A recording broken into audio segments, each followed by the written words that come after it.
आगतम स्वागतम सुस्वागतम। पहिले अक्षरगंध साहित्य व सांस्कृतिक मंच मंगळवेढा मोठ्या दिमागात आज या ठिकाणी त्याचं उद्घाटन होतं आहे। यानंतर आजच्या कार्यक्रमाचं उद्घाटन काँग्रेसचे ज्येष्ठ नेते आदरणीय ॲडव्होकेट नंदकुमारजी पवार तसेच दैनिक दामाजी एक्सप्रेसचे सन्माननीय संपादक मान्य दिगंबरजी भगरे, अक्षरगंध साहित्य मंच जिल्हाध्यक्ष प्राचार्य नीलकंठ कुंभार, अक्षरगंध तालुकाध्यक्ष मान्य प्रमोदजी बिनवडे, सोमनाथजी आवताडे या प्रमुख मान्यवरांच्या उपस्थितीमध्ये आज या ठिकाणी कार्यक्रमाचं उद्घाटन संपन्न होते। सर्व मान्यवरांना विनंती करतो की राजमाता जिजाऊ व सरस्वती पूजन आपण करावं। सर्वांना विनंती आहे आपण सरस्वती पूजन आणि राजमाता जिजाऊ साहेबांचं पूजन करावं आणि या कार्यक्रमाचं उद्घाटन होईल।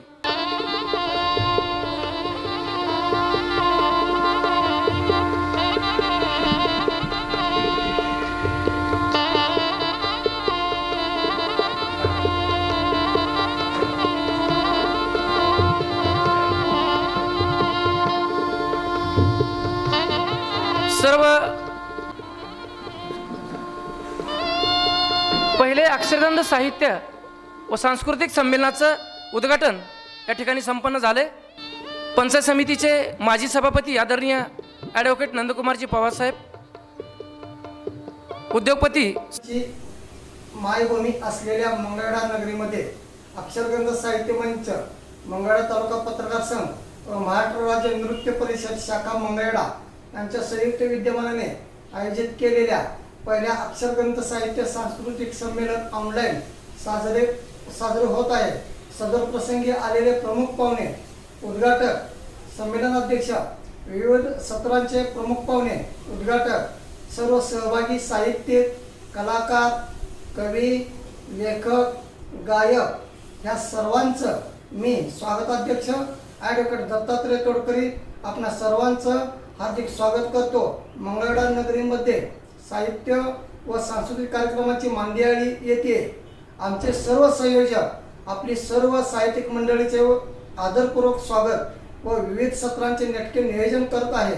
त्याबद्दल मला स्वागताध्यक्ष म्हणून मनस्वी आनंद होत आहे। नमस्कार। तुमच्या सर्वांच्या शुभेच्छावरच आम्ही पुढील कार्यक्रमाची वाटचाल करीत असतो।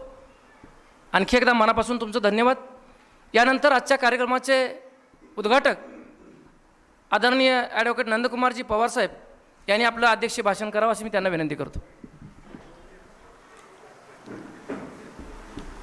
मंगळवेढ्यामध्ये साजरं होत असलेलं अक्षरगंध साहित्य आणि सांस्कृतिक संमेलन वर्ष दुसरं असलं तरी संमेलनाचं हे वर्ष पहिलं आहे। या निमित्तानं व्यासपीठावरून उपस्थित सर्व मान्यवर,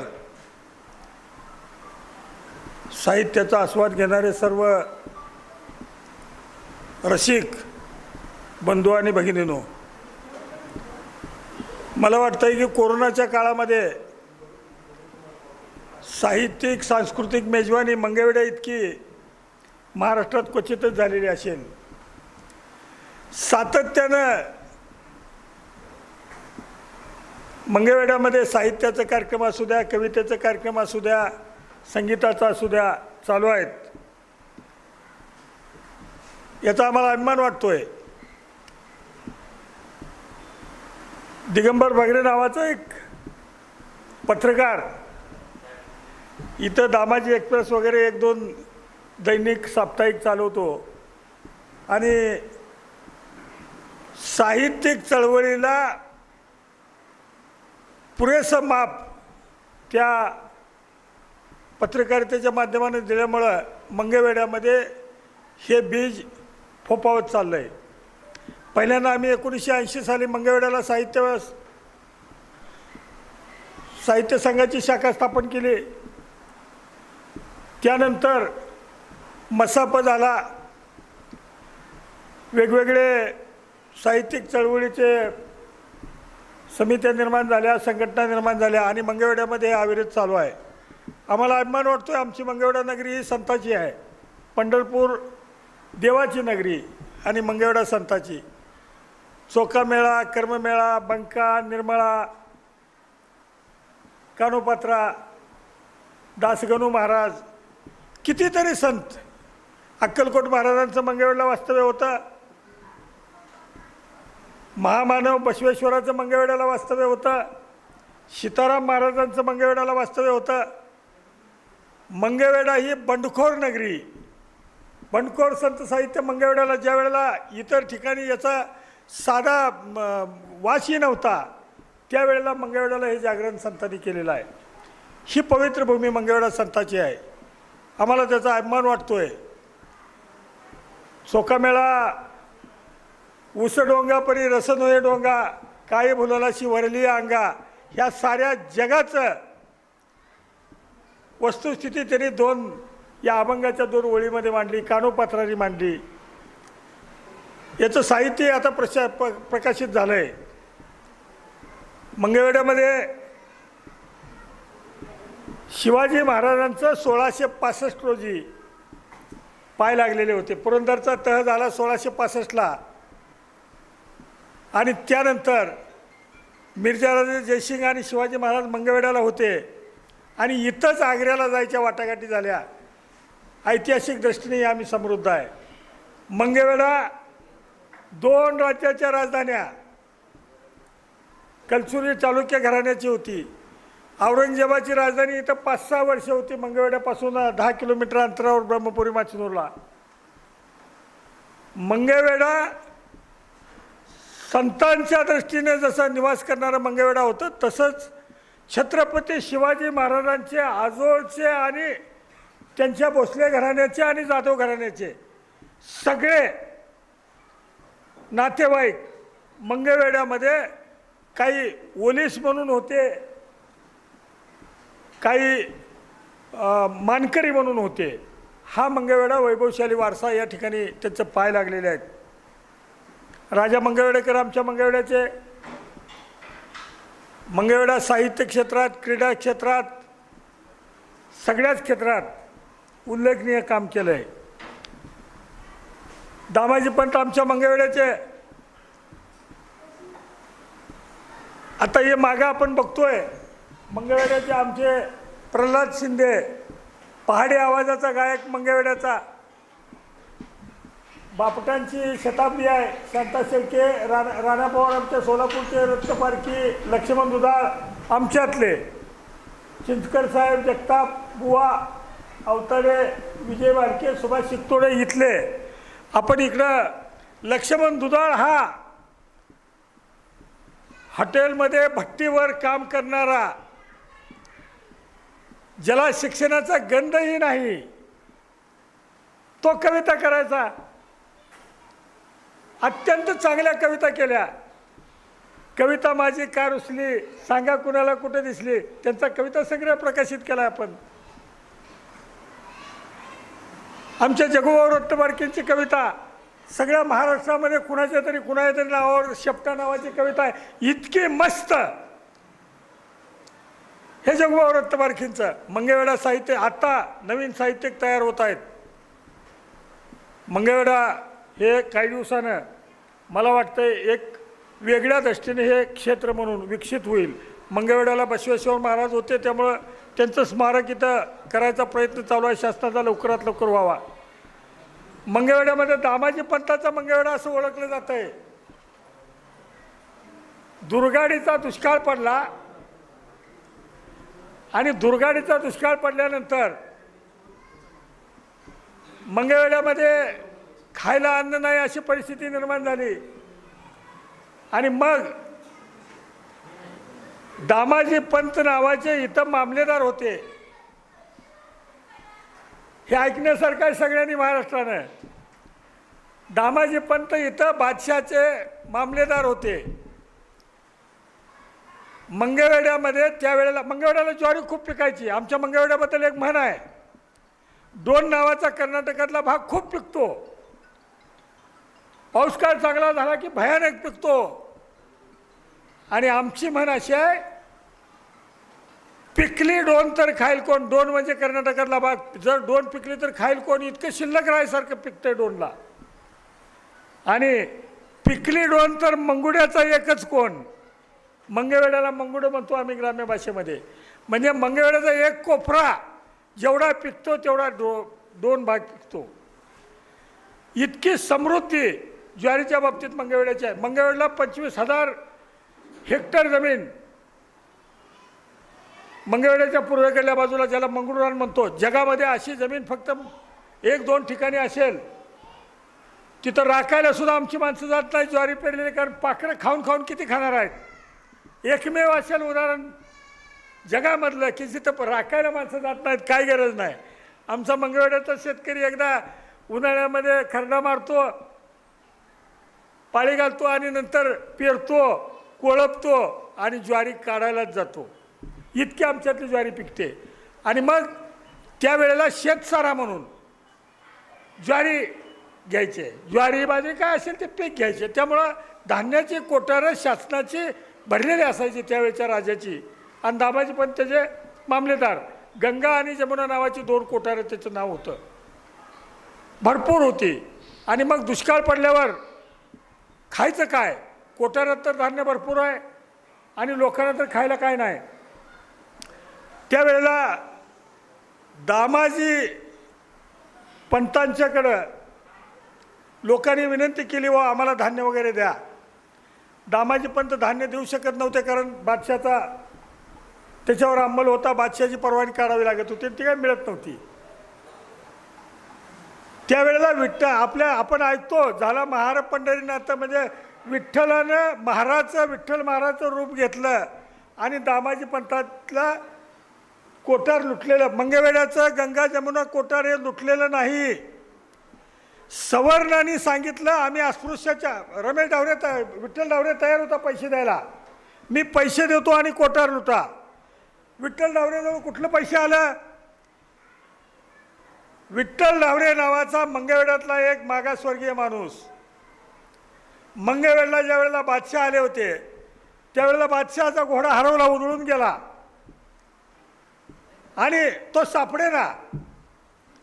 घोडं ओळखायची त्यावेळेला खूण होती. राजाच्या घोड्याच्या पायात सोन्याचा तोडा, सरदाराच्या घोड्याच्या पायात चांदीचा तोडा, म्हणजे ओळखू यायचं. तर विठ्ठल डावरे हा ताकदवार माणूस होता मंगळवेढ्याचा, महार समाजाचा.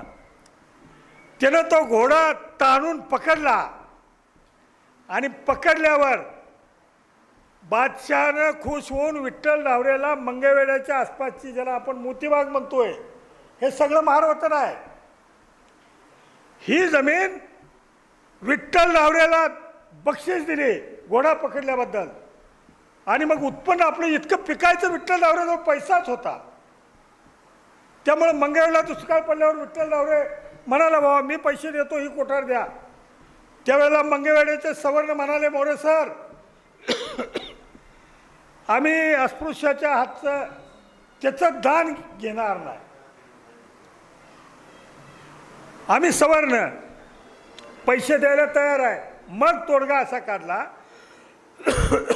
की लोकांनी धान्य हे गोदाम लुटायचं. गंगा जमुना हे गोडाऊन लुटत, खाली भुयारात गोडाऊन होतं. मंगळवेढ्याला पेवा आहेत. देशात खूप क्वचित ठिकाणी पेवा असतील, मंगळवेढ्याला पेवा आहेत. जमिनीमध्ये अजूनही राटेवाडी मुंडेवाडी भागामध्ये पेवा आहे. ती खंडी 20-20 पोती 30-30 पोती ज्वारी अजूनही तिथं ठेवतात लोक. पाणी जात नाही, कारण जमीन ही वेगळी आहे. ही सॉईल ब्लॅक कॉटन सॉईल आहे आपल्यातली मंगळुरांची. तर ह्या कोठार लुटायचं, लोकांनी दुष्काळामध्ये धान्य घ्यायचं असं ठरलं. आणि विठ्ठल डावरेनं मात्र धान्य लुटल्यावर मग त्याचं पैसे विठ्ठल डावरेनं भरायचं. धान्य लुटवलं गेलं. अस्पृश्याचं घ्यायचं नाही ना आम्ही खायचं नाही, सवर्णाची भूमिका. मंगळवेढ्यामध्ये पहिली बंडखोरी त्या दृष्टीने इथं झालेली आहे. हा त्यावेळचा मजहर साताऱ्याच्या महाराजांच्या दप्तरीमध्ये मिळाला, म्हणून हे उघड झालं. ही आख्यायिका मंगळवेढ्याच्या दामाजी पंथाची आहे. दुर्गाडीचा दुष्काळ वगैरे आपण म्हणतो ती. आणि मंगळवेढा इतकं वैशिष्ट्यपूर्ण आहे. मला लोकसत्ताचे उपसंपादक आपले अभिजित बेल्ले मला म्हणाले, पवार साहेब, महाराष्ट्रामध्ये मंगळवेढा इतका क्वचित एखादं शहर असेल, इतकं तुमचं शहर समृद्ध आहे. आपल्यातल्या गटारीवरनं जाताना बघा तुम्ही, दगडं ठेवलेली आहेत, कोरीव काम केलेली. काही दगडं आपल्या म्हणजे कोरीव शिल्प आहेत ती. मंगळवेढ्याच्या किल्ल्याच्या समोरचं जर आपण बघितलं शिल्प, आपण आश्चर्यचकित व्हाल, इतकं कलाकुसरीने समृद्ध आहे. मंगळवेढा ही रेवण सिद्धेश्वराची भूमी आहे. मंगळवेढ्याला जगताप प्राचार्यांच्या शेतामध्ये रेवण सिद्धेश्वराची मूर्ती नाथपंथी ती मूर्ती आहे, आम्ही जाऊन बघितली. इतका समृद्ध वारसा मंगळवेढला. या मंगळवेढ्यामध्ये आज आपण सगळेजण साहित्याचा आस्वाद घेतात. मंगळवेढ्यामध्ये आम्ही मागे ढोबळे सर आम्ही मिळून कवितोत्सव जो महाराष्ट्रामध्ये गाजला, अजूनही आमच्या कवितोत्सव इतका मोठा झाला, महाराष्ट्रातली सगळी दिग्गज मंडळी 2-3 वेळेला 3 वर्ष 2-2 दिवस कार्यक्रम चालायचा. खूप मोठी साहित्यिक मेजवानी मंगळवेढ्यानं महाराष्ट्राला दिली आणि ती परंपरा मंगळवेढ्याच्या रसिकांनी जपलेली आहे. मला हेवा वाटतोय आपल्याला सांगायला महाराष्ट्राला की मंगळवेढ्यातल्या वडापच्या गाडीमध्ये बसलेला प्रवासी ड्रायव्हरला म्हणतोय, लावणी लावली असली तर अरे ती राहू दे, आपल्या कवितेचं कवितोत्सवाचं नाव, कविता ऐकायच्या आहेत. मंगळवेढ्याला हजार लोक कविता ऐकायला उपस्थित राहतात, साहित्यिक कार्यक्रमाला उपस्थित राहतात. ही मंगळवेढ्यामध्ये लोकांची आवड निर्माण झाली आहे साहित्याची आणि साहित्यिक वेगवेगळे निर्माण होत आहेत. या प्रसंगी मी आपल्या सगळ्यांना आजच्या कार्यक्रमाचा आस्वाद घ्यावा अशी विनंती करतोय. या ठिकाणी आम्हाला पाचारण केलं याबद्दल मी संयोजकाचा आभार मानतो आणि 2 शब्द संपवतो. धन्यवाद. धन्यवाद दादा. पहिले ऑनलाईन अक्षरगंध साहित्य व सांस्कृतिक संमेलन या कार्यक्रमाचे उद्घाटक आदरणीय दादा यांनी मंगळवेढ्याचा ऐतिहासिक वारसा खूप छान पद्धतीने सांगितला. रसिक श्रोते हो, नमस्कार. अक्षरगंध साहित्य मंच मंगळवेढा तालुका पत्रकार संघ व महाराष्ट्र राज्य नृत्य परिषद शाखा मंगळवेढा यांच्या संयुक्त विद्यमाने साहित्य व सांस्कृतिक संमेलन आज ऑनलाईन पद्धतीने पार पडते आहे. या संमेलनाला आपल्याला ॲडव्होकेट दत्तात्रय तोडकरी सर हे स्वागताध्यक्ष म्हणून लाभले आहेत. या संमेलनाच्या आयोजनामध्ये नियोजनामध्ये अक्षरगंध साहित्य मंचाचे अध्यक्ष प्रमोद बिनवडे सर, मंगळवेढा तालुका पत्रकार संघाचे अध्यक्ष समाधान फुगारे सर, प्राध्यापक Latatai Mali, Rakesh Gaikwad sir, Vidyatai Mane, Hariprasad Deokar sir, Anuradhatai Lavate, Lahudhage sir, Mangaltai Bansode, Shubhadatai Joshi, Digambar Bhagare sir, Nilkanth Kumbhar sir या सर्वांच्या अथक परिश्रमाने हे साहित्य संमेलन आज इथे साजरे होते आहे. संयोजकांचे मनापासून आभार मानते. मला त्यांनी या सोहळ्यामध्ये सहभागी होण्याची संधी दिली आणि अध्यक्षपदाचा मान दिला, याबद्दल सर्वांचे मनापासून आभार मानते. मंगळवेढा तालुक्याला किंबहुना मंगळवेढ्याच्या या पवित्र भूमीला ऐतिहासिक मोठा वारसा लाभलेला आहे. 12व्या शतकाच्या पूर्वार्धामध्ये इथे कल्याणच्या चालुक्याचे अधिराज्य होते. त्यानंतर चालुक्याच्या तैलप राजाचा प्रधान ब्रिज्जलदेव कलजुरी याने तैलपाचा पराभव केला आणि या मंगळवेढ्याच्या भूमीवर आपली सत्ता, कलजुरी साम्राज्याची सत्ता स्थापन केली. त्याच्यानंतर अनेक राजे होऊन गेले, पण कर्तृत्वशून्य राजे निघाल्यामुळे, ते राजे कर्तृत्वशून्य असल्यामुळे सिंघनच्या यादवांनी, देवगिरीच्या यादवांनी या भूमीवर आक्रमण केले आणि या भूमीवर पुन्हा एकदा यादवांचं साम्राज्य स्थापन झालं. यादवांच्या साम्राज्याला अल्लाउद्दीन खिलजीचा सुरुंग लागला आणि अल्लाउद्दीन खिलजीने मराठा साम्राज्य खिळखिळा केलं आणि संपूर्ण मंगळवेढ्यावरच नव्हे, महाराष्ट्रावरच नव्हे, तर अख्ख्या भारत देशावर मोगलांचं साम्राज्य अस्तित्वात आले. पण जिजाऊंच्या रूपाने या भूमीला अतिशय भव्य दिव्य स्वप्न मराठी स्वप्न पडलं आणि पुन्हा एकदा या भूमीला मराठी मुलूक म्हणून ओळखलं गेलं. या भूमीकर होतो आहे तो केवळ जिजाऊंची आणि शिवरायांची देण आहे. म्हणूनच मला जिजाऊंना विषयी 4 ओळी म्हणाव्यास वाटतात. जिजाऊ तुम्ही होतात म्हणून राहिले मंदिरावरचे कळस. जिजाऊ तुम्ही होतात म्हणून राहिले मंदिरावरचे कळस. जिजाऊ तुम्ही होतात म्हणून राहिली अंगणामध्ये तुळस. पाणवट्यावर मुक्तपणे भरता येते पाणी. पाणवट्यावर मुक्तपणे भरता येते पाणी. तुम्ही नसता तर आर्त किंकाळी गुंजली असती केवळ राणीवनी. आर्त किंकाळी गुंजली असती केवळ राणीवनी. आणि हे खरंच आहे. ज्यावेळी मोगलांचं साम्राज्य होतं, सर्वदूर भयानक मोठं साम्राज्य, हत्तीसारखं साम्राज्य पसरलेलं होतं, त्यावेळी मराठ्यांची अवस्था अतिशय हीनदीन होती. 1,00,000-2 लाखाचं मोगलांचं सैन्य आणि 30-40 हजाराचं केवळ मराठ्यांचं सैन्य.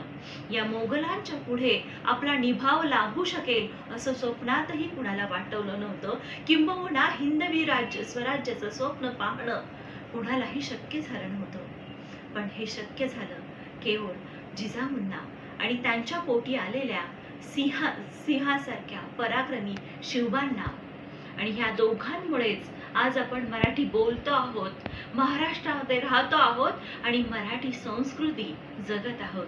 म्हणून साहित्य संमेलनाच्या या सुंदर अशा प्रसंगी मला जिजाऊंना आणि शिवबांना नमन करावेसे वाटते.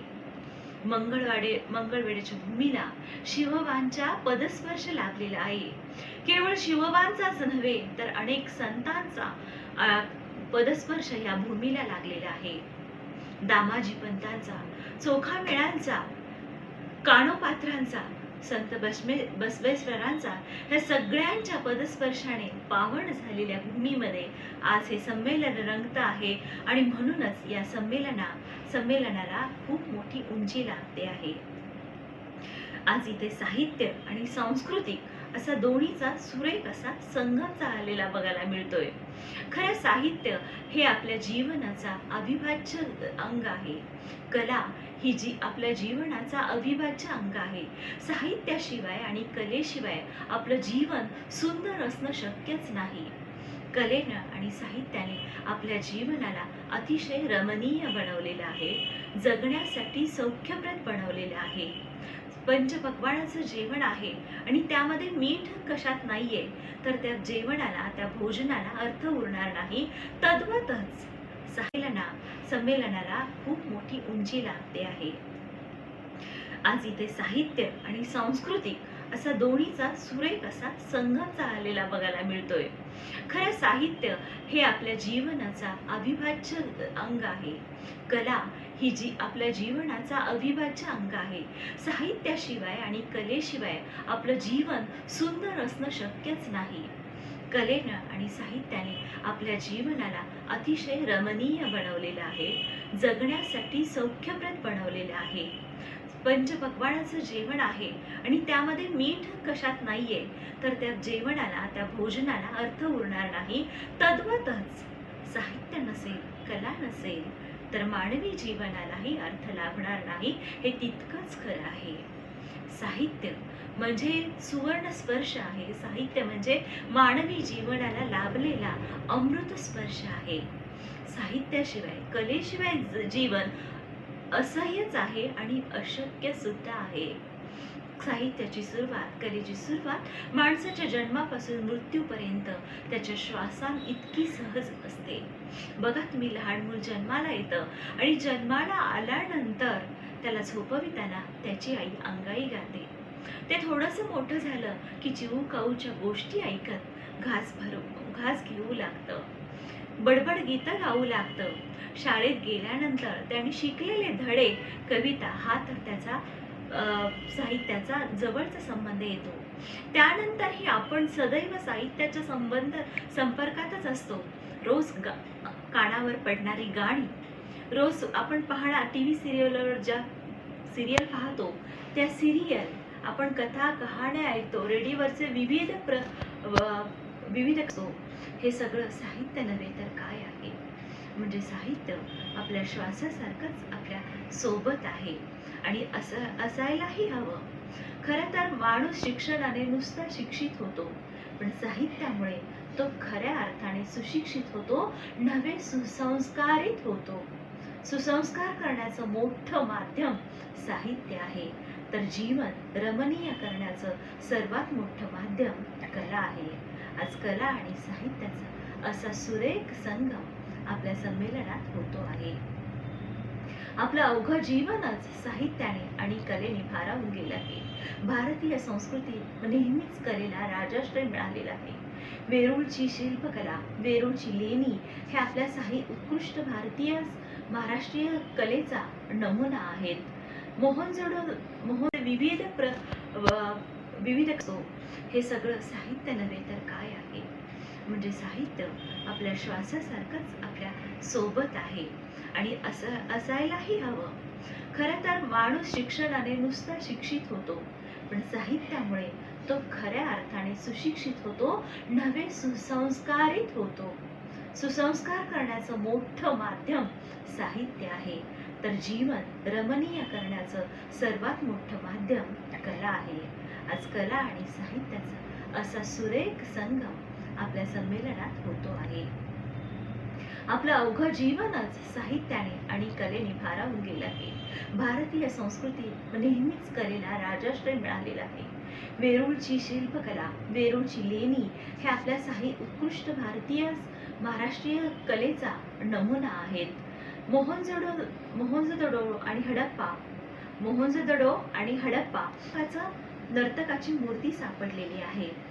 आधी मानवाच्या काळात सुद्धा अनेक गुफांमध्ये विविध चित्र आपल्याला मिळालेली आहेत. ही सगळी चित्र मानवाच्या कलेचा आणि त्याच्या साहित्याचा स्पर्श सांगतात आणि म्हणूनच साहित्याचा स्पर्श हा आपल्याला अतिशय महत्त्वाचा आहे. साहित्य माणसाला पशुत्वाकडून मनुष्यत्वाकडे नेतं.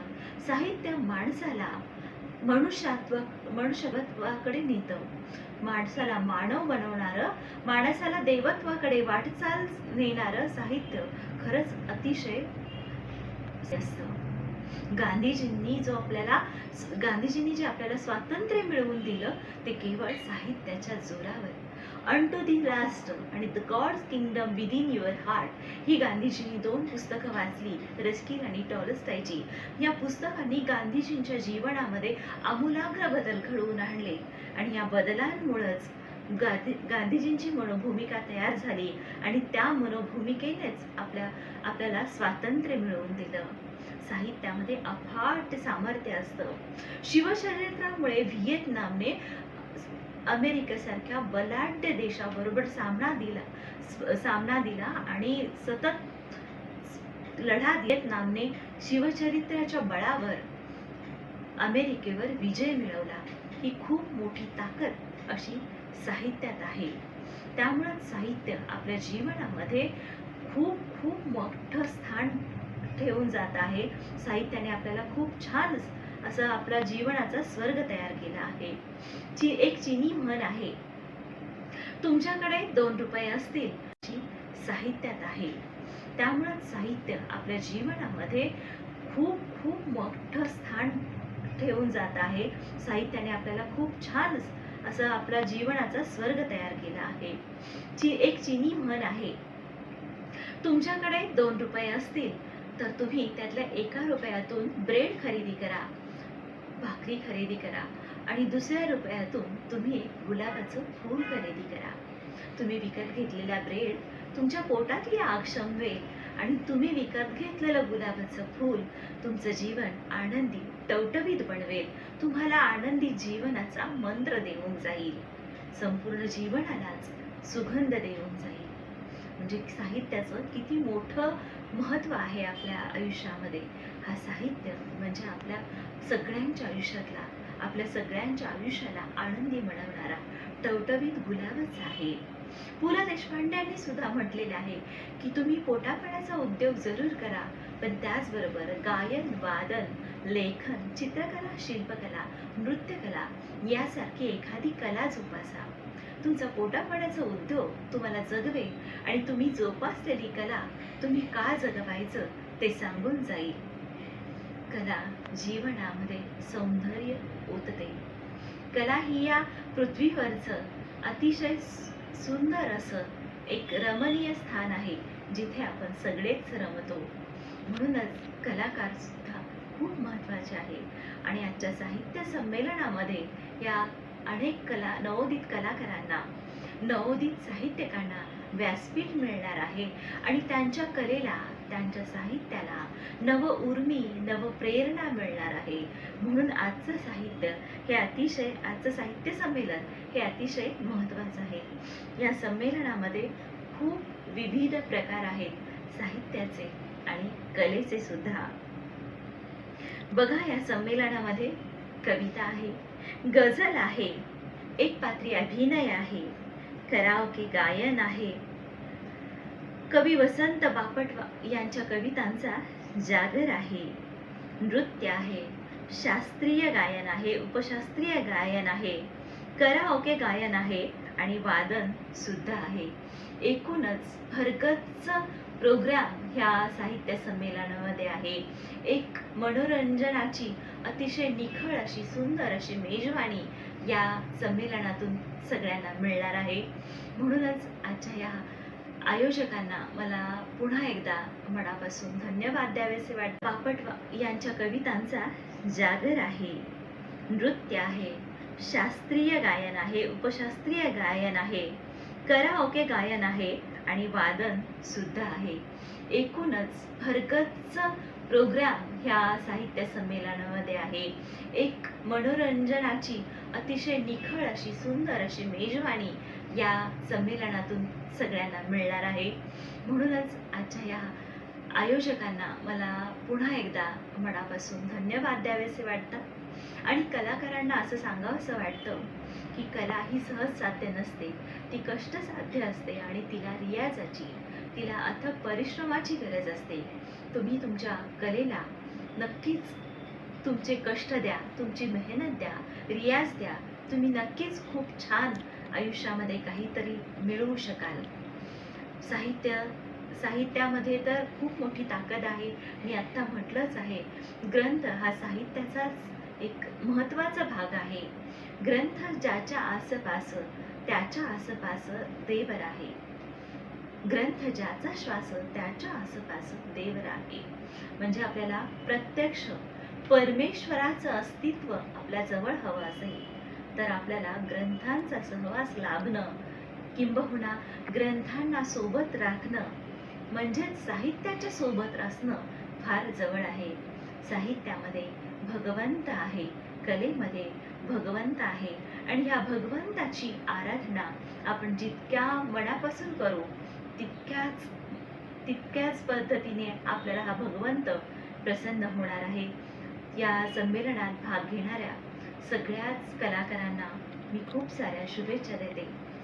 हे संमेलन पाहणाऱ्या रसिकांना मी मनापासून धन्यवाद देते आणि आपल्या सर्वांचा निरोप घेते. जय हिंद, जय महाराष्ट्र, जय मराठी. आजच्या या कार्यक्रमाचं आभार अक्षरगंधचे तालुकाध्यक्ष प्रमोद बिनवडे यांनी मानावं अशी मी त्यांना विनंती करतो. अक्षरगंध साहित्य मंच मंगळवेढा, तालुका पत्रकार संघ व महाराष्ट्र राज्य नृत्य शाखा मंगळवेढा यांच्या संयुक्त विद्यमाने पहिलेच राज्यस्तरीय साहित्य व सांस्कृतिक संमेलन या ठिकाणी आयोजित केले. या संमेलनासाठी अध्यक्षस्थान म्हणून मंगळवेढा पंचायत समितीचे माजी सभापती नंदकुमारदादा पवार, त्यानंतर या साहित्य संघाचे साहित्य संमेलनासाठी उद्घाटक म्हणून लाभलेले मार्केट कमिटीचे सभापती माननीय सोमनाथजी अवताडे साहेब, भीमराव मोरे सर, त्यानंतर संघाचे संस्थापक तथा मंगळवेढा पत्रकार संघाचे अध्यक्ष दिगंबर भगरे, सरोजबाई काजी, साहित्य संघाचे जिल्हाध्यक्ष नीलकंठ कुंभार, पत्रकार संघाचे अध्यक्ष समाधान फुगारे, नृत्य परिषदेचे तालुकाध्यक्ष लहू ढगे या सर्वांनी आपला बहुमूल्य वेळ काढून या ठिकाणी उपस्थिती दाखवली त्याबद्दल मी साहित्य संघाच्या वतीनं सर्वांचे आभार मानतो व कार्यक्रमाचं आभार मानतो.